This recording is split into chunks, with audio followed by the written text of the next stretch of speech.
আমি একটি হাদিসের প্রেমে পড়ে গেছি।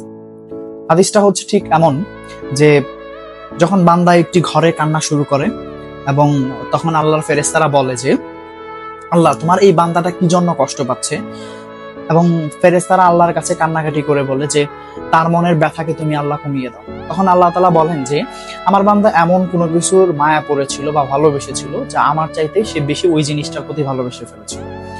আমি আমার বান্দার কষ্ট আমি বুঝি এবং আমি দুঃখী মানুষের মানে ভগ্ন হৃদয়ের মানুষের খুব কাছাকাছি অবস্থান করি। কত দূর? এক হাত দূরে আল্লাহ তাআলা অবস্থান করেন। এবং আরেকটা কথা হচ্ছে ফেরেশতারা তখন বলতে থাকে আল্লাহ তুমি চাইলেই কি সেই বান্দার সেই অভাবগুলো তুমি পূরণ করতে পারো না? তখন আল্লাহ তাআলা বলেন যে আমি ওয়াদা করতেছি আমার বান্দা যে জিনিসটা তার জীবন থেকে হারিয়েছে তার চাইতে অধিক উত্তম জিনিস আমি তাকে দিব, যা দেখে পৃথিবীর মানুষ বিস্মিত হবে।